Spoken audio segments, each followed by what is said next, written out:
नमस्कार। आज हम एक ऐसी घटना की बात कर रहे हैं जिसने मुंबई को बल्कि शायद पूरे देश को हिला कर रख दिया था। हाँ बिल्कुल। 30 अक्टूबर 2025 पोवाई का एक रिकॉर्डिंग स्टूडियो।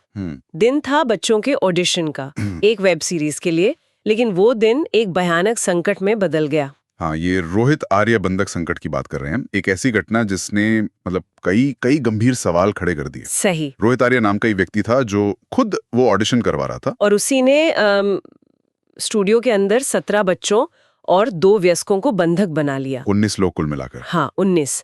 तो आज हमारे पास जो भी जानकारी है, जैसे कुछ YouTube ट्रांसक्रिप्ट्स हैं, कुछ आर्टिकल्स हैं, उनके आधार पे हम कोशिश करेंगे कि इस पूरी घटना को समझें परत दर परत कि आखिर हुआ क्या था, क्यों हुआ था, और ये हमें हमारे सिस्टम के बारे में, हमारे समाज के बारे में क्या बताता है। बिल्कुल, क्या इशारे मिलते हैं। तो चलिए शुरू करते हैं उस दिन से। 30 अक्टूबर पोवाई का आर्य स्टूडियो। पता चला कि वहां पिछले 5-6 दिनों से ऑडिशन चल रहे थे। हाँ, एक वेब सीरीज के लिए 30 अक्टूबर फाइनल दिन था। करीब 100 बच्चे आए थे उस दिन ऑडिशन देने। सब नॉर्मल चल रहा होगा सुबह तो। हाँ बिल्कुल, लेकिन दोपहर होते होते करीब 1 बजे ये जो रोहित आर्य था, करीब 50 साल का बताया गया, हाँ। तो उसने अचानक स्टूडियो का दरवाजा अंदर से बंद कर लिया। और बस वहीं से सब बदल गया। हाँ, एक सामान्य सी दोपहर एकदम से दहशत में बदल गई। अंदर 19 लोग, 17 बच्चे थे जिनकी उम्र 10 से 17 साल के बीच बताई गई। और 2 बड़े भी थे। हाँ, एक 75 साल की महिला थी और एक स्टूडियो का स्टाफ मेंबर, कुल 19 लोग। और सिर्फ दरवाजा बंद नहीं किया उसने, है ना, मामला और गंभीर था। बहुत गंभीर। जो जानकारी मिली है उसके हिसाब से आर्या ने स्टूडियो के अंदर पेट्रोल या कोई केमिकल जैसा मतलब कोई ज्वलनशील पदार्थ छिड़क दिया था, कथित तौर पर। ओह, सिर्फ छिड़का ही नहीं, शायद धमकी भी दे रहा था। धमकी दे रहा था। और रिपोर्ट्स में ये भी आया कि उसके पास एक एयरगन थी और एक लाइटर था। एयर गन मतलब असली गन नहीं थी। नहीं, एयरगन, लेकिन माहौल बनाने के लिए, डराने के लिए काफी थी वो भी। और लाइटर ज्वलनशील पदार्थ के साथ, ये कॉम्बिनेशन बहुत खतरनाक था। ये तो काफी तैयारी लग रही है। मोशन सेंसर वगैरह की भी बात थी। हाँ, ये बात भी सामने आई।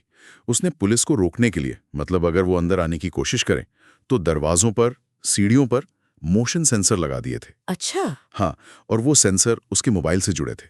मतलब कोई हलचल हो तो उसे फौरन पता चल जाए। और स्टूडियो के अंदर के कैमरे? उनका एंगल घुमा दिया था ताकि बाहर से, मतलब पुलिस या कोई और, अंदर की स्थिति का अंदाजा न लगा सके। पूरी प्लानिंग थी एक तरह से। और अंदर जो बच्चे थे इतने सारे, उन्हें कैसे काबू में रखा उसने? देखिए, शुरुआत में तो डराकर चुप कराया गया होगा। कुछ सोर्सेज में यह भी कहा गया है कि कुछ बच्चों के हाथ बांध दिए थे और मुंह पर टेप लगा दिया था। ओह। और जो सबसे अजीब और डरावनी बात है कि शुरू में शायद बच्चों को ये यकीन दिलाया गया कि ये सब ऑडिशन का हिस्सा है। क्या? ऑडिशन का हिस्सा? हाँ, जैसे कोई होस्टेज सीन की एक्टिंग चल रही हो। ये सोचकर भी डर लगता है कि बच्चों पर क्या बीती होगी। बिल्कुल। तो बाहर जो माता पिता इंतजार कर रहे थे, उन्हें कब पता चला कि अंदर कुछ बहुत गड़बड़ है? उन्हें चिंता तब हुई जब बच्चे लंच के लिए बाहर नहीं आए। करीब 1:30 बज गया था। फिर थोड़ी देर बाद स्टूडियो की कांच की दीवारों से अंदर से आवाजें आने लगी, बच्चों के रोने की, मदद मांगने की चीखें। और तब उन्होंने पुलिस को कॉल किया होगा। हाँ, करीब 1:45 बजे घबराए हुए पेरेंट्स ने पुलिस कंफर्म किया। इसी सब हंगामे के बीच ये बात भी आई कि रोहित आर्या ने एक वीडियो रिकॉर्ड किया और सोशल मीडिया पर डाल दिया। ये तो बहुत अजीब कदम है। हाँ, बहुत नाटकीय। और ये वीडियो बहुत जरूरी है क्योंकि इसमें वो खुद बता रहा है, मतलब जो वो दुनिया को बताना चाहता था, कि वो कर क्या रहा है और क्यों। क्या कहा उसने वीडियो में? उसने कहा, मैं रोहित आर्या, आत्महत्या करने की जगह मैंने एक प्लान बनाया है और कुछ बच्चों को इधर हॉस्टेज रखा है। साफ कहा उसने। ओके। और ये भी कहा कि वो आतंकवादी नहीं है, उसे पैसे नहीं चाहिए। उसकी मांगे, उसके अपने शब्दों में, बहुत सिंपल, मॉरल, एथिकल हैं। सिंपल, मॉरल, एथिकल मांगे और तरीका इतना खतरनाक। ये कैसा विरोधाभास है? बिल्कुल, यही तो उलझन है।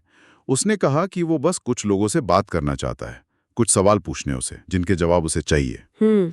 एक और बात कही उसने कि वो अकेला नहीं है, बहुत से लोग हैं जो उसी की तरह परेशान हैं और वो इस वीडियो से एक समाधान देना चाहता है। समाधान? बंधक बनाकर? हाँ, पर इसके साथ ही एक बहुत सीधी और खतरनाक धमकी भी दी। Slightest wrong move from your end will trigger me to set fire to this place, killing all of us. मतलब आपकी तरफ से जरा सी भी चूक हुई तो मैं इस जगह को आग लगा दूंगा, हम सब मारे जाएंगे। बाप रे, मतलब बातचीत तो चाहता था पर पूरी तरह अपनी शर्तों पे। और किसी भी गलत हरकत पर भयानक अंजाम भुगतने की धमकी के साथ। पुलिस से जब बात हुई तब भी उसने कोई खास मांग रखी थी, मंत्री का नाम आया था शायद। हाँ, जब पुलिस ऑफिसर्स ने उससे कांटेक्ट किया, सीनियर इंस्पेक्टर थे जितेंद्र सोनड़वे। उनके साथ फोन नंबर एक्सचेंज हुए, बातचीत शुरू हुई और उसी दौरान रोहित ने मांग रखी कि उसे पूर्व स्कूली शिक्षा मंत्री दीपक केसरकर से बात करनी है। दीपक केसरकर, ये नाम जरूरी है, ये उसके मकसद की तरफ इशारा करता है, इस पर हम आगे बात करेंगे। बिल्कुल। तो पुलिस मौके पर पहुंच गए, उनकी क्या प्रतिक्रिया थी, मतलब क्या तैयारी थी उनकी ऐसी सिचुएशन के लिए? पुलिस का रिस्पॉन्स काफी तेज था। जैसे ही खबर मिली, करीब 2 बजे तक मुंबई पुलिस की टीमें, उनकी क्विक रिस्पॉन्स टीम है QRT, हाँ, QRT, bomb squad, fire brigade, सब मौके पर थे। सीनियर ऑफिसर्स भी पहुंच गए थे, जैसे सीनियर इंस्पेक्टर सोनड़वे और DCP दत्ता नलावडे। तो उन्होंने बातचीत से हल निकालने की कोशिश की होगी पहले। हाँ बिल्कुल, पहली कोशिश हमेशा वही होती है। करीब 2 घंटे तक ऑफिसर्स ने रोहित से बात करके शांति से मामला सुलझाने की कोशिश की, उसे समझाने की कोशिश की। लेकिन बात बनी नहीं। क्यों? क्या वजह रही? रोहित लगातार पुलिस पर शक जता रहा था। शायद उसे भरोसा नहीं था कि उसकी बात सुनी जाएगी या गंभीरता से लिया जाएगा। वो ज्यादा आक्रामक होता जा रहा था बातचीत में। और जब पुलिस ने बाहर से स्टूडियो का मुआयना किया तो उन्हें अंदाजा हो गया कि अंदर हालात बहुत गंभीर हैं। दरवाजे बंद, मोशन सेंसर्स लगे हुए हैं और वो केमिकल या पेट्रोल की गंध। और वो आग लगाने की धमकी तो दे ही रहा था। हाँ, लगातार। तो जब बातचीत फेल होती दिखी और खतरा बढ़ता दिखा, तब बंधकों की जान बचाने के लिए QRT कमांडोज ने ऑपरेशन का फैसला किया। ऑपरेशन? तो कैसे अंदर गए वो? मुख्य दरवाजे से तो सेंसर लगे थे। नहीं, उन्होंने अलग प्लान बनाया। उन्हें पता था मेन दरवाजा ट्रैप हो सकता है, तो फायर ब्रिगेड की मदद ली गई। बिल्डिंग के पीछे की तरफ एक बाथरूम था। अच्छा। सेफ तरीका था उस वक्त। और इस सब के दौरान रोहित आर्या का ध्यान कैसे हटाया? वो तो मोबाइल पर नजर रखे हुए होगा। हाँ, ये काम इंस्पेक्टर सोनवड़े ने किया। वो लगातार रोहित को फोन पर बातों में उलझाए रहे, उसे व्यस्त रखा ताकि उसका ध्यान कमांडोज की मूवमेंट से हट जाए। ये क्लासिक नेगोशिएशन टैक्टिक है। समझ गई। तो जब कमांडोज अंदर पहुंचे फिर क्या हुआ? पुलिस का क्या कहना है इस बारे में? पुलिस के बयान के मुताबिक जैसे ही QRT टीम, जिसे API अमोल वाघमारे लीड कर रहे थे, अंदर घुसी, उनका सामना रोहित आर्या से हुआ। आमने सामने? हाँ, पुलिस का दावा है कि रोहित उनकी तरफ बढ़ा और उसने अपनी एयर गन से फायर करने की कोशिश की। एयर गन से फायर? हाँ, एयर गन से।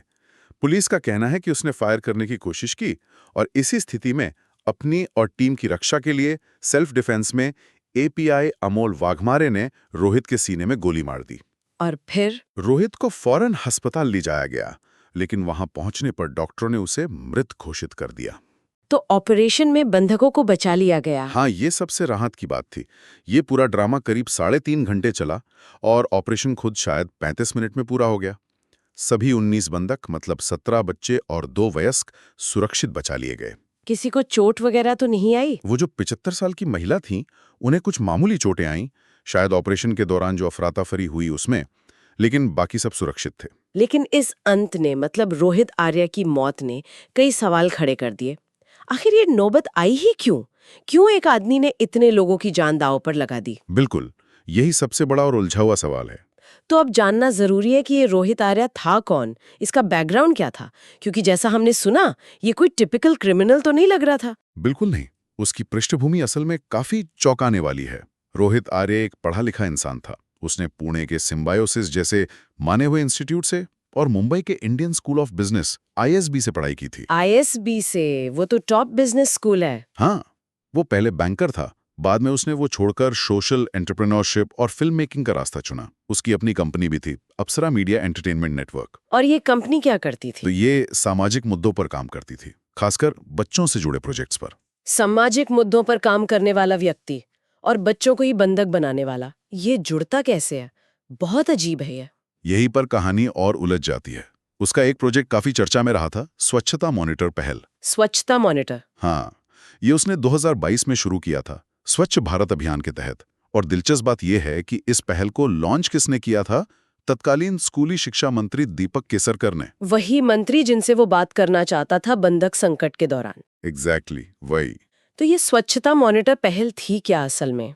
इसका आइडिया ये था कि स्कूली बच्चों को सफाई का एम्बेसडर बनाया जाए।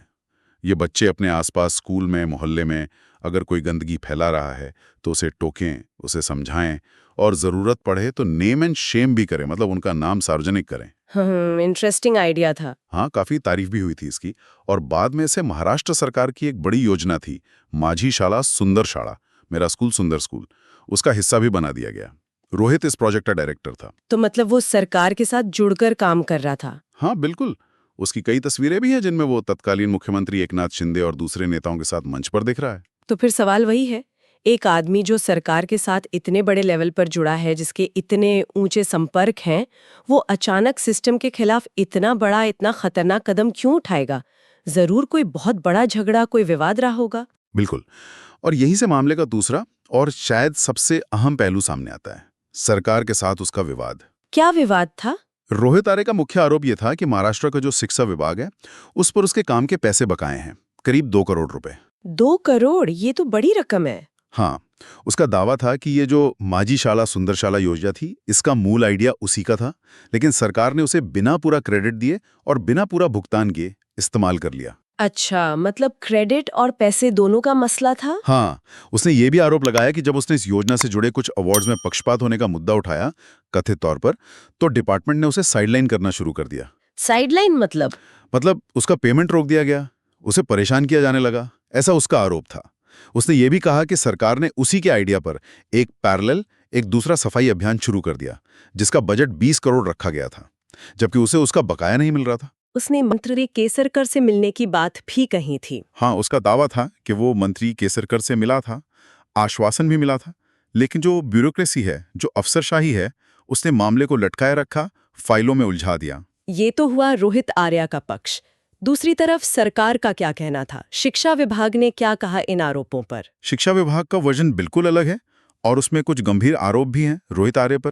अच्छा, जैसे? विभाग ने माना कि पहले फेज के काम के लिए आर्य की कंपनी अप्सरा मीडिया को पेमेंट की गई थी 2023 में करीब 9.9 लाख रुपए। ठीक है। लेकिन जो दूसरा फेज था, जिसके लिए वो करीब 2 करोड़ मांग रहा था, उस प्रस्ताव को विभाग ने रिजेक्ट कर दिया था।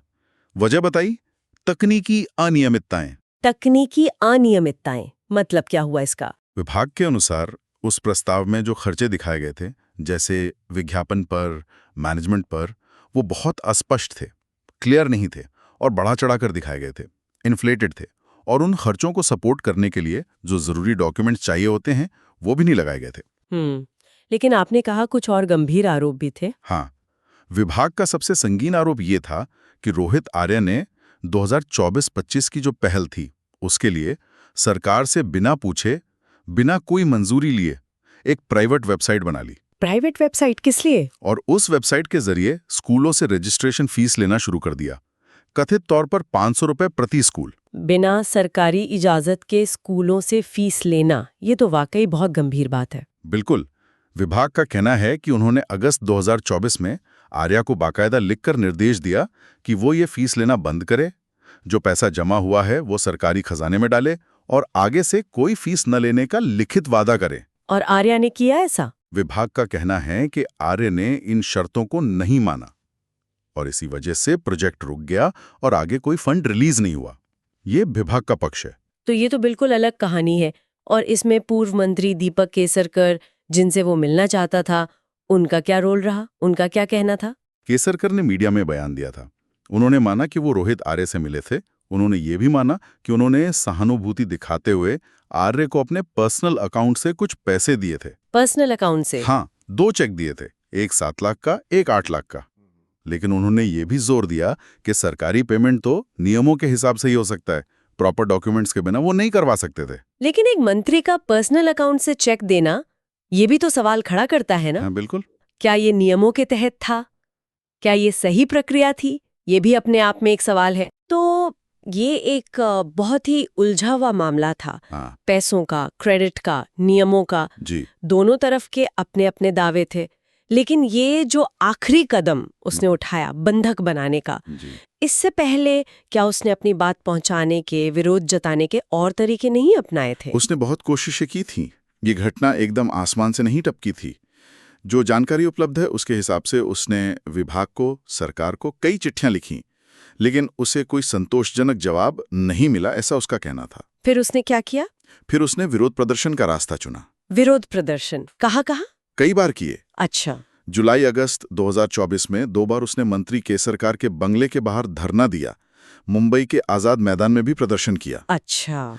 फिर अक्टूबर 2024 में, मतलब घटना से कुछ ही महीने पहले, उसने पुणे में पत्रकार भवन के सामने भूख हड़ताल शुरू कर दी। भूख हड़ताल कितने दिन चली वो? बताया जाता है कि वो 45 दिन तक चली। 45 दिन, ये तो बहुत लंबा समय होता है। हाँ, और इसी भूख हड़ताल के दौरान उसकी तबीयत बहुत बिगड़ गई थी, उसे दौरा पड़ा और अस्पताल ले जाना पड़ा था। इस भूख हड़ताल के दौरान उसने 5 मांगे रखी थीं, जिसमें मुख्य मांग यही थी कि उसका पूरा बकाया पैसा उसे दिया जाए। तो इससे ये तो साफ है कि वो अपनी मांगों को लेकर बहुत अडिग था और शायद बहुत ज्यादा हताश भी हो चुका था। हाँ, लगता तो यही है। ये सारी कोशिशें, ये विरोध प्रदर्शन, ये लंबी भूख हड़ताल, ये सब शायद उसकी बढ़ती हुई हताशा को दिखाते हैं। ये सब जानकर एक बहुत ही परेशान करने वाली तस्वीर सामने आती है। एक पढ़ा लिखा आदमी जो सामाजिक काम कर रहा था, सरकार के साथ जुड़ा था, वो बार बार अपनी बात कहता है, चिट्ठियां लिखता है, प्रदर्शन करता है, भूख हड़ताल करता है और आखिर में इस भयानक रास्ते पर चला जाता है। इससे कई बुनियादी सवाल खड़े होते हैं। बिल्कुल। सबसे पहला और शायद सबसे मुश्किल सवाल तो यही है कि आखिर कोई इंसान इस हद तक क्यों चला जाता है? क्या ये सिर्फ, जैसा कि पुलिस ने शुरू में कहा, एक मानसिक अस्थिरता का मामला था, मेंटल इलनेस, या कुछ और? या फिर ये हमारे सिस्टम की जो खामियां हैं, जो लाल फीताशाही है, जो एक आम आदमी की सुनवाई न होने की पीड़ा है, उसकी निराशा का नतीजा था? ये जानना भी जरूरी है कि उसके पड़ोसी, उसकी पत्नी उसे शांत स्वभाव का बताते थे। तो फिर ये बदलाव कैसे आया? क्या ये हताशा का चरम था? और पुलिस की कार्रवाई पर भी सवाल हैं, जैसा कि आपने पहले बताया, और स्रोतों में भी है। हाँ, ये एक बड़ा सवाल उठाया जा रहा है कि क्या रोहित को गोली मारना ही एकमात्र रास्ता था? क्या वो वाकई जरूरी था? खासकर तब जब हमें पता है कि उसके पास कोई लीथल वेपन, कोई जानलेवा हथियार नहीं था। एयरगन थी, लाइटर था। एडवोकेट नितिन सतपुते जैसे कानूनी जानकारों ने इसकी मैजिस्ट्रियल जांच की मांग की है, फेक एनकाउंटर तक का शक जताया है। यह सवाल भी उठता है कि क्या कहीं उसे चुप कराने की कोशिश तो नहीं थी, ताकि सिस्टम की जो संभावित गड़बड़ियां हैं या किसी की लापरवाही है वो सामने ना आ पाए। अब ये सब तो जांच से ही साफ होगा। ये घटना सिर्फ एक व्यक्ति रोहित आर्या की कहानी नहीं लगती, ये शायद हमारे सिस्टम के बारे में, हमारी व्यवस्था के बारे में भी बहुत कुछ कहती है। निश्चित रूप से ये सोचने पर मजबूर करती है कि हमारा जो सरकारी तंत्र है उसमें एक आम आदमी की सुनवाई कितनी आसान या कितनी मुश्किल है। क्या वाकई ऐसा है कि बिना पहुंच के, बिना पैसे के अपनी जायज बात कहना या न्याय पाना बहुत कठिन हो गया है? और जो रास्ते हैं अपनी बात कहने के, विरोध जताने के, हाँ, वही जो हमारे लोकतांत्रिक अधिकार हैं, आरटीआई है, शांति से विरोध करना है, मीडिया में अपनी बात कहना है, कोर्ट जाना है, क्या ये रास्ते अब कमजोर पड़ रहे हैं?